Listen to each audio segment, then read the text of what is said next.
What happened when a royal guard stopped a stroller at JFK? Welcome to our channel. We're so glad you're here with us today. Before we dive into this incredible story, we want to hear from you. Where are you watching from? Drop a comment below and let us know. And don't forget to hit that subscribe button so you never miss a story. We've got more exciting tales coming your way every single day. And trust us, you won't want to miss the next one. Stay tuned. And let's jump into today's story that will surely leave you at the edge of your seat. For 15 years, Corporal Jake Harris stood guard, not just in the U.S. Army's Household Division, but as a figure of discipline and unyielding stillness. His service was marked by an unmatched ability to remain motionless for hours at a time, a skill that earned him the nickname, the Ghost, among his peers. To the outside world, the ceremonial uniforms he wore seemed like a symbol of tradition and prestige, but for Harris they were much more. They were a constant reminder of the self-control and vigilance required to protect those he served. His reputation for standing still, for becoming part of the environment, was legendary. It was said that visitors could walk past him, absorbed in their own worlds, only to realize, sometimes minutes later, that a royal guard had been standing right there the entire time. This level of stillness wasn't just a display of discipline. It was a powerful form of observation. And it wasn't just for show. Harris knew the importance of his role at JFK Airport, where he was stationed as part of a secret collaboration between the Household Division and the Border Patrol. His job wasn't to engage with tourists or act for the cameras. It was to watch, quietly and intently, for anything that could go unnoticed in the rush of airport activity. Every day, Harris went through the same meticulous ritual. It wasn't just about wearing the uniform. It was about how he wore it. His boots were polished for 40 minutes each morning, until they reflected the world like obsidian mirrors. Each brass button on his scarlet tunic was positioned with mathematical precision. His white cross belt was aligned perfectly, and his cap, which weighed almost 2 pounds, had left a permanent ridge on his forehead. That ridge was a physical reminder of the burden he'd chosen to bear, the unwavering commitment to his duty. His fellow guards often referred to him as the Ghost, but not because of his quiet demeanor or pale complexion. It was because of his extraordinary ability to remain completely still for hours, blending into the surroundings so well that even the most observant traveler would pass him by without a second glance. His discipline wasn't just about standing still for long hours at Buckingham Palace or Westminster. It was about observing the world with unflinching focus. He knew that true power wasn't about movement. It was about restraint. True power was about knowing when to act, when to hold back, and when to remain silent, standing guard over the moments others missed. For Harris, this was more than just training. It was a way of life.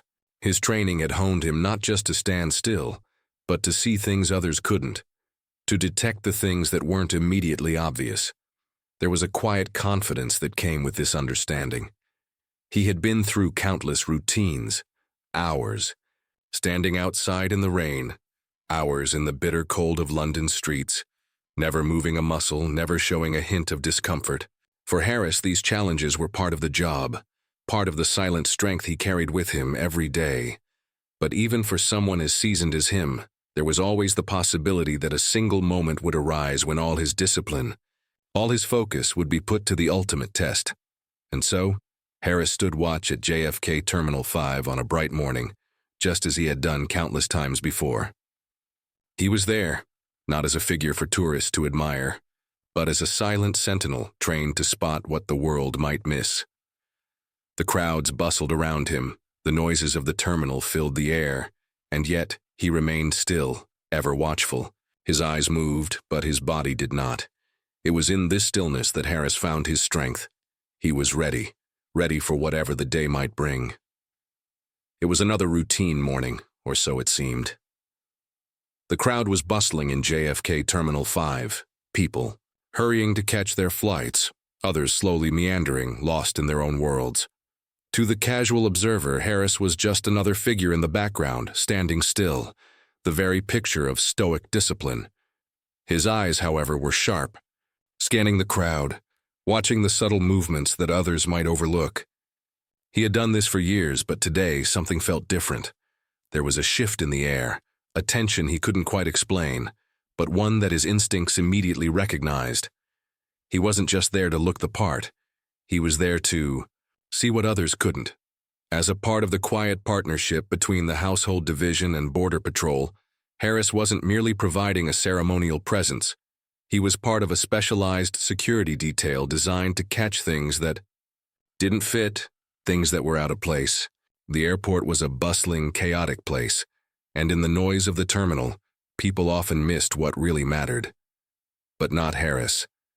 His training had taught him to read the smallest details, the way someone walked, how their hands fidgeted, the way their gaze shifted when they thought no one was watching. It was just then that he noticed her. The woman pushing the stroller had walked past him once already, but something about her caught his eye. At first, it seemed like a normal mother, trying to keep her child calm, her stride measured, her smile perhaps a little too controlled. The stroller itself looked pristine, navy blue with cream accents, a high-end model that new mothers often proudly posted on social media. But there was something off, something Harris couldn't place. He watched her again, this time more closely. Her smile, though polite, didn't reach her eyes, and her grip on the stroller was far too tight. Something wasn't right. He had seen hundreds of strollers in the past, but none like this. The blanket that covered the baby seemed too stiff, too carefully arranged. It didn't shift with the movement of the stroller the way it should have. Harris's eyes narrowed. He watched as she maneuvered through the crowd, avoiding eye contact with anyone. Her steps seemed hurried now, almost as if she were trying to keep her pace steady, as though she were trying to blend in while also getting away. It was subtle, but it didn't escape him. His body reacted before his mind had time to process it fully. The stroller's wheel clipped the side of a luggage cart, causing it to jerk slightly to the side. In that instant, Harris stepped forward. His movement was swift, startling those around him. His hand caught the stroller before it tipped, and the other instinctively lifted the blanket.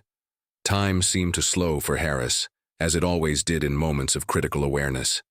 His heartbeat was steady in his chest, calm and precise, as his fingers moved over the blanket, feeling the softness of the fabric, the cool plastic of the stroller padding, and then the unmistakable hardness of metal underneath. He didn't flinch, didn't show a single hint of emotion, but his mind was racing. His fingers registered the details in mere seconds. The absence of condensation on the metal, the slight discoloration. On the duct tape, it was hastily applied. The weapon was there, carefully hidden beneath the child, positioned with alarming precision. His training kicked in. He knew what he had found, and the implications were chilling. This wasn't a toy, not contraband, and certainly not something any mother would hide beneath her child unless she was trying to conceal something dangerous. With ice-cold clarity, Harris gave the first command of the day, his voice sharp, cutting, through the buzz of the terminal. "Evacuate this area now." Within moments, the terminal descended into chaos. The woman's composure shattered. She tried to pull the stroller away, her panic unmistakable. "It's just a baby," she cried, out, her voice shaking. But Harris wasn't listening. His focus remained on the stroller, on the weapon hidden beneath the child.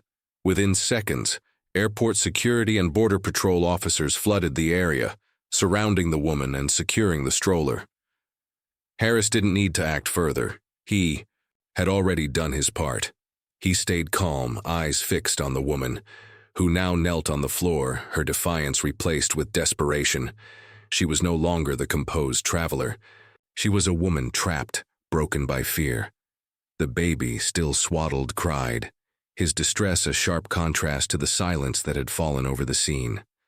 Harris stood back, watching as officers quickly took control, and he knew, in that moment, that his instincts had saved a life. What had started as a routine morning had transformed into something far darker, and he had been the one to see it, before anyone else could.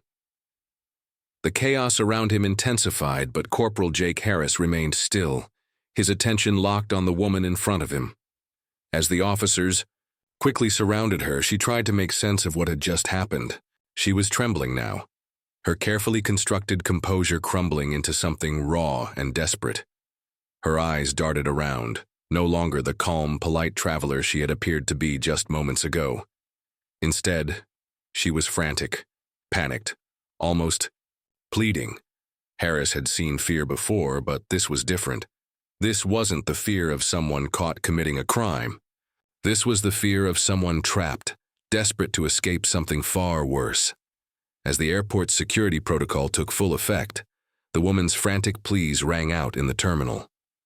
"It's just a baby," she cried, her voice trembling with emotion. But Harris had already seen enough. The woman wasn't just hiding a weapon beneath her child. She was hiding something far darker, something that went beyond mere smuggling. She was protecting herself, her baby, from something much more dangerous than the security check at JFK. Harris didn't engage. He didn't need to. The officers were now securing the stroller, and the baby's cries echoed through the terminal, an agonizing contrast to the silence of Harris's stillness. The officers' swift action was a clear sign that they knew exactly what had been uncovered. A loaded Glock 17, a weapon that had been duct-taped to the underside of the child's cushion. The tension in the air was thick, like the world had come to a standstill, everyone waiting for the next move. In the midst of the chaos, Harris noticed something that others didn't. He locked eyes with the woman, Amelia Knight, but his gaze wasn't filled with disgust or anger. It wasn't even filled with pity. No, what Harris saw in her eyes was something he recognized too well. A look he had seen before, back in Kandahar, 2010. It was the same look on the face of a woman he had encountered during a mission in Afghanistan. Back then, she had been clutching her child tightly, hiding something. But unlike what he expected, it wasn't a bomb she was shielding. It was her own terror, her fear of being dragged back into a nightmare from which she couldn't escape. That memory resurfaced now, as Amelia dropped to her knees, her voice breaking. "Please, don't take him," she sobbed, her body shaking uncontrollably as officers pulled her hands behind her back. The desperation in her voice was unmistakable.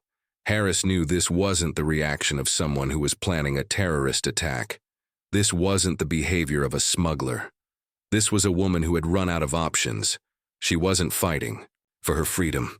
She was fighting to protect her son from a life she couldn't bear to see him endure.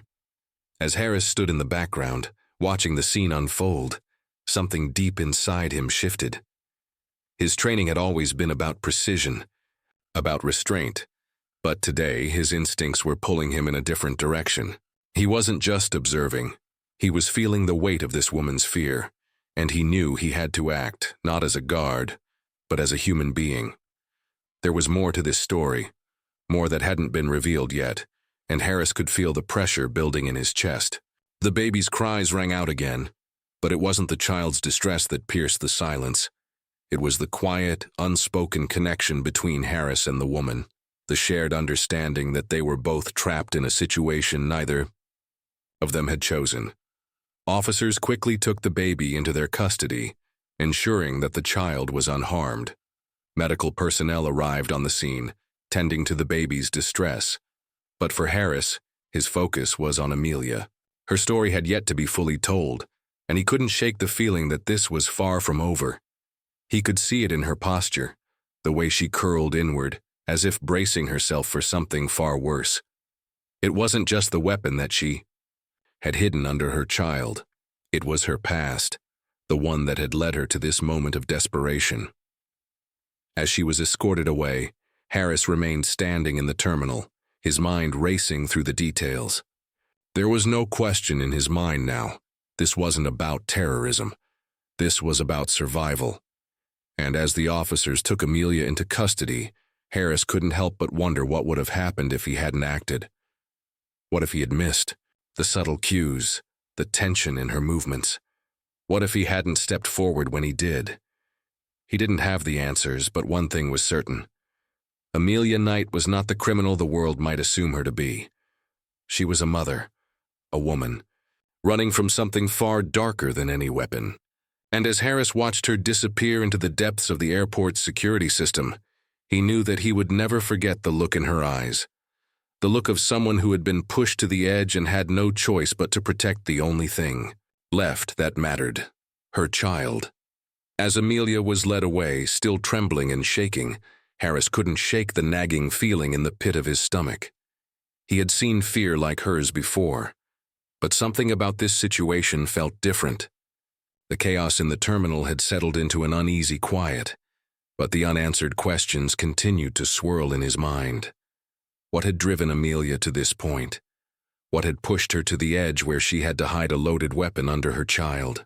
To protect herself? Harris knew she wasn't just a criminal. There was a much deeper story beneath her desperate actions, and it was one that he couldn't ignore. The officers escorted Amelia to a separate room for further questioning, but Harris wasn't ready to let go of the situation. He had seen the look in her eyes, the fear that wasn't just about being caught, but about something worse. He knew that look well. It was the same look he had seen in countless people who had been pushed into a corner, forced to make choices no one should ever have to make. It was the look of a woman who had been abused, controlled, and manipulated by someone far more dangerous than any airport security checkpoint. As the investigation into the weapon under the stroller continued, Harris remained quietly in the background, processing the details. The Glock 17 was a clear threat, but it wasn't the weapon itself that concerned him. It was the circumstances surrounding it.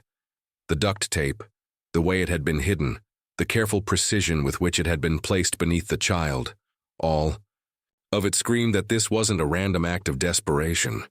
Someone had taught Amelia how to hide it, how to protect herself from being caught.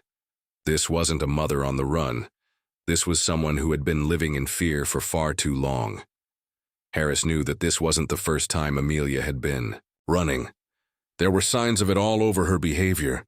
The way she avoided eye contact, the way her hands trembled as she gripped the stroller. It was the same signs he had seen in other victims of domestic abuse, those who had been trapped for too long in relationships with controlling violent men. He had seen it before, back in Kandahar, in countless compounds and broken homes where women had no choice but to shield themselves from the violence of the men who held power over them. But this wasn't a foreign war zone. This was JFK Airport, in the heart of New York City.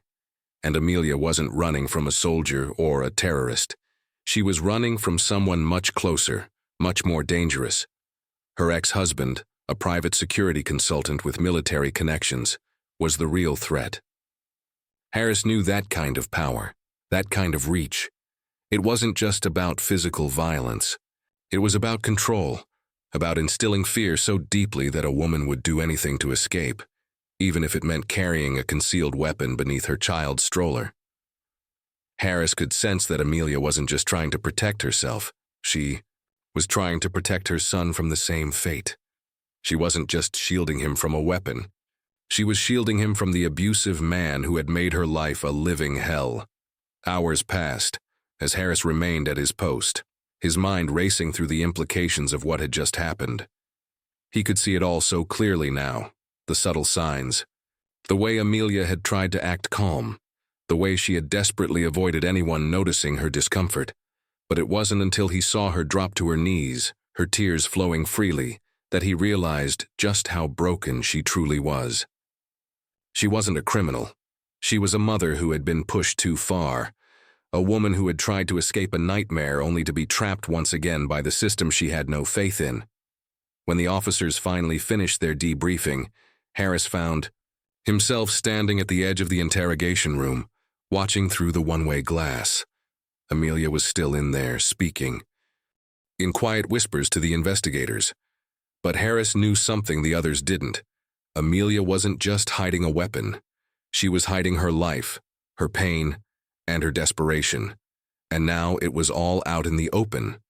The investigation would continue, but Harris knew the truth. Amelia had been a victim long before she ever stepped foot in the airport with her son. The weapon, the duct tape, the carefully concealed Glock, it was just a symbol of the violence and control she had lived through. And as the officers filed out of the room, Harris turned away, his thoughts heavy. He had done his job, but there was still more to be done. Amelia needed protection, not punishment. And her son? He needed a chance at a life free from fear. In the quiet of the terminal, Harris stood tall, his shoulders squared, but inside something had changed. He had spent years standing still, observing, waiting. But now he knew that sometimes standing still wasn't enough. Sometimes you had to step forward and make the call. The scene at JFK had begun to calm, but for Corporal Jake Harris, the silence felt heavier than ever. The adrenaline from the earlier incident had worn off, but the weight of the event still pressed down on him. He stood by, observing the aftermath. The officers, the security personnel, the baby now safe and resting in a medical unit. But it wasn't the baby's cries that had left an imprint on Harris. It was Amelia's face, the way she had broken down in front of him, her composure slipping into a raw, desperate surrender. It wasn't just fear in her eyes. It was the kind of fear that came from a woman who had been through hell and was still running from it. Harris had seen fear like this before, but never quite like this. There was something about Amelia's reaction that told him this wasn't the end of her struggle. She hadn't just tried to smuggle a weapon into the airport. She had tried to escape a monster, and the weapon wasn't for an attack. It was for defense. Her desperate plea as she was taken away echoed in his mind. "Don't take him, please don't take him." That was the moment it hit Harris. The moment he realized that Amelia wasn't just hiding a weapon. She was hiding a nightmare, one that wasn't about to let her go quietly. His mind raced, but Harris kept himself composed. He couldn't afford to get emotionally invested. Not now. He had done his job, he had followed protocol, and he had saved a child. But something gnawed at him, pulling him toward the darker corners of Amelia's story. He knew the signs. He had learned them over the years. The way she had avoided contact, the way she had tried to shield her son at all costs. It wasn't just the behavior of someone trying to get away with a crime. It was the behavior of a woman who had been living in constant fear, trapped in a situation that had forced her to do unspeakable things. Harris couldn't shake the feeling that this was more than just a chance encounter at the airport. There was something deeper at play, something that went beyond the weapon and the duct tape. Amelia had been running, but from what? He knew that the terror she felt wasn't from airport security. It was from someone much more dangerous, someone who had held control over her life for far too long. Her ex-husband, a private security contractor with military connections, was the real threat. Harris knew the type. People like him didn't let go easily. They had the resources, the connections, and the power to track someone down no matter how far they ran. The thought of what Amelia must have endured weighed heavily on Harris. He had seen it all in his years of service. People pushed to the edge, forced into survival mode. But this was different. This wasn't about a criminal. This was about a woman who had been pushed beyond the brink, a mother who had fought with everything she had to protect her child from a life of violence and control. Harris had seen enough of this kind of desperation in his time serving overseas. It was the kind of desperation that led people to make impossible choices, to do things they never thought they could. But it was also the kind of desperation that made them incredibly strong. As the investigation continued, Harris found himself standing outside the holding room where Amelia was being questioned. The room was silent, save for the occasional sound of murmured conversation between the investigators. Harris watched through the one-way glass, but his thoughts were elsewhere. He had spent years honing his skills in stillness, in observation. But this was different. This wasn't about keeping watch over a building or guarding against a terrorist attack. This was about a woman's survival, a mother's instinct to protect her child at all costs. And it was clear to Harris that Amelia wasn't the criminal in this story. She was the victim. He turned away from the glass, his mind made up. He had done his job, but now it was time for someone else to do theirs. Harris wasn't the kind of man to sit back and let things unfold. He couldn't just stand by and let Amelia fall through the cracks of the system. He had seen too many victims of abuse slip through, their stories buried under layers of bureaucracy. He wasn't about to let that happen again. As he left the terminal, Harris couldn't help but feel a sense of unease. The investigation wasn't over, and he knew that this wasn't the last time he would hear of Amelia's story. She had been through hell, but somehow she had made it out. And for the first time in a long while, Harris wasn't just watching from the sidelines. He was part of something bigger. He had seen the signs, he had acted, and now it was time to make sure that Amelia's story didn't end with her being locked away. She deserved a chance to start over, to rebuild her life, and Harris was determined to make sure she got that chance. We'd love to hear your thoughts on today's story. This was more than just a tale of suspense. It's a reminder of the unseen struggles many face every day. Amelia's journey highlights the strength it takes to survive and protect what matters most, even when the odds seem insurmountable. We want to know what you think. Do you believe that there's always more to a story than meets the eye, just like Harris did when he observed Amelia?